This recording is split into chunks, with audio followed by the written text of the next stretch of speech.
Perkenalkan, nama saya Irsa Ika Indriani dengan NIM 233169010007.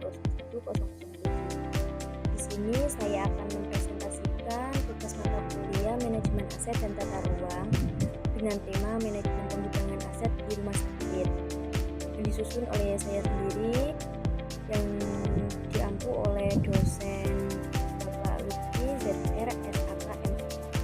Pendahuluan. Latar belakang, rumah sakit membutuhkan pengelolaan aset yang baik untuk mendukung pelayanan kesehatan yang optimal.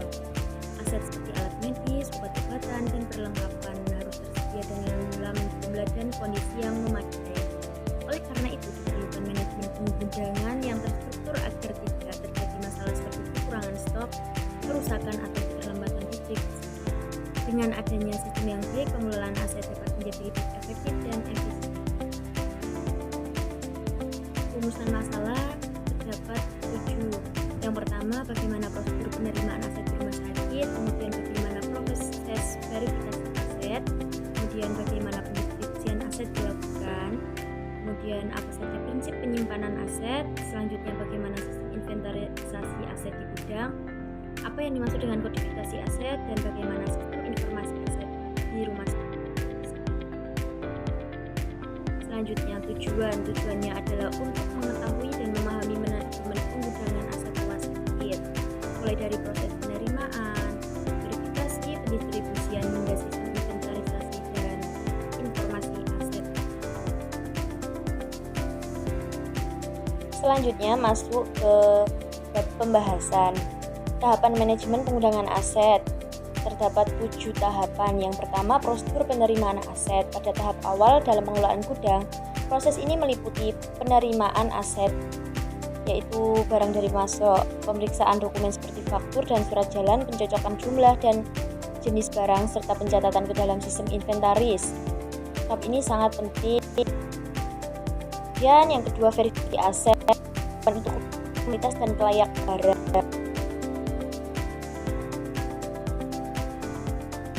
Selanjutnya, yang ketiga, pendistribusian aset. Proses penyaluran barang dari gudang ke unit kerja. Proses ini dimulai dari permintaan barang, persetujuan pihak berwenang, pengeluaran barang dari gudang, hingga pencatatan distribusi untuk pengendalian stok. Selanjutnya, prinsip penyimpanan aset dilakukan dengan menerapkan prinsip FIFO dan FEFO, first in first out dan first expired first out, agar kualitas barang tetap terjaga. Selanjutnya, inventarisasi aset. Proses pencatatan seluruh barang yang ada di gudang. Data dicatat meliputi nama barang, kode barang, jumlah, kondisi, dan lokasi penyimpanan, guna untuk memudahkan pengawasan dan pengendalian aset tersebut. Berikut terdapat formulir inventaris aset. Terdapat nama barang, kode, jumlah, kondisi, dan lokasi aset tersebut. Kemudian yang keenam, kodifikasi aset, pemberian kode unik pada setiap barang untuk mempermudah identifikasi. Kemudian yang ketujuh, sistem informasi aset rumah sakit. Gunakan untuk mengelola data secara digital. Sistem ini dapat membantu dalam pencatatan data, pemantauan stok, pengelolaan distribusi, serta penyusunan laporan secara otomatis sehingga pengelolaan menjadi lebih cepat dan akurat. Yang terakhir, penutup. Kesimpulan, manajemen pengudangan aset rumah sakit sangat penting dalam menunjang pelayanan kesehatan. Pengelolaan yang baik harus dilakukan secara sistematis, mulai dari penerimaan, verifikasi, penyimpanan, hingga distribusi. Dengan dukungan sistem informasi, pengelolaan aset dapat menjadi lebih efektif dan efisien.